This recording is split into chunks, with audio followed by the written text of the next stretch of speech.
Hi friends, இன்றைக்கி episode சூப்பருங்க. என்னத்தான் நடக்குது இந்த வீக்காக்குள்ளே? அப்படி ஒரு அழகான முத்தங்களை பரிமாறுறாங்க பாருங்கள். மாறி மாறி மாறி கொஞ்சல் ரொம்ப இன்றைக்கி எபிசோடு சூப்பருங்க. நம்ம காவேரி வந்து கேட்குறா, எதுக்கு இப்படி பண்ணீங்க, ஏன் என்னை அழ வச்சிங்க, எதுக்கு எனக்கு சர்ப்ரைஸ்லாம் கொடுக்கணும்னு இப்படி பண்ணி என்னை கலங்க வச்சுட்டிங்களே, பயத்தை உண்டாயின்னு நம்ம விஜய் சொல்கிறாரு. உன்னோட இந்த சர்ப்ரைஸ் எல்லாம் நான் உங்கள் மாமா ஃபங்க்ஷன் அன்றைக்கே உனக்கு புரிஞ்சுட்டு இருக்கோம். நீ தான் வேகமாக வண்டியை எடுத்துக்கின்னு போயிட்டு ஆக்சிடெண்ட் பண்ணி என் கோவத்தை கிளறிட்டு அன்றைக்கே உன்னை எவ்வளோ கோவமாக திட்டுன்னு தெரியுமா? அன்றைக்கி தான் உனக்கு எம்டி போஸ்ட்டு கொடுக்குறதுக்காக சர்ப்ரைஸ் கொடுத்தேன். நீ ஒன்றா ஆஃபீஸில் போய் பாரு, எம்டி போர்டு இருக்கோ, இல்லை கேட்டு தெரிஞ்சுக்க, என்ன நம்பலான்னு சொல்கிறாரு. நான் உங்களை நம்பாமல் இருக்க முடியுமா? இப்போ எனக்கு எல்லாம் புரிஞ்சு போச்சு.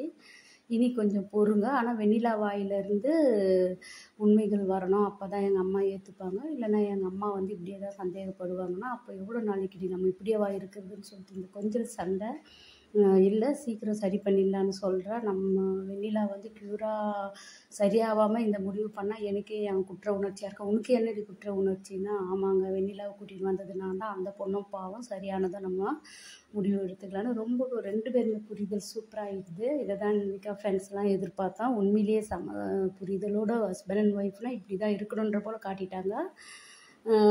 வீட்டுக்கு போய் காவேரியும் அவங்க அம்மா மனசை புரிஞ்சு, நான் போயிடுவேன்னு பயந்துட்டியாம்மா, நான் போக மாட்டேன், உங்களை மீறி போக மாட்டேன்னு சொல்லிட்டு நீங்கள் சந்தோஷமாக இருங்க, அதுதான் எனக்கு பிடிக்குன்ற போல் அந்த அம்மாவோட மனநிலையை ஒரு பொண்ணை அழகாக புரிஞ்சிக்கணும். ஆனால் அந்த அம்மா தான் இனி வந்து பொண்ணோட மனநிலையை புரிஞ்சிக்கணும். விஜயும் தாத்தா கிட்டே போயிட்டு, காவேரியும் நானும் இவ்வளோ பேசணும் தாத்தா, அவள் எனக்காக தான் விட்டு கொடுத்து நான் கஷ்டப்படுத்தக்கூடாதுன்னு அவள் கஷ்டத்தை தாங்கியிருக்கிறா. இப்போ தான் நான் அவளை ரொம்ப லவ் பண்ணுறேன். இனி வந்து புதுசாக நான் பொண்ணு கேட்டு ஃபைட் பண்ணி கல்யாணம் பண்ண போகிறேன்னு சொல்லிட்டு தாத்தா ஒன்று சொல்கிறாரு. அதுக்குள்ளே நர்ஸு வந்து வெண்ணிலா சரியாயிட்டாங்க, பேசுகிறாங்க. ஆனால் திடீர்னு கொஞ்சம் சைலண்ட் ஆகிடுறாங்கன்றா.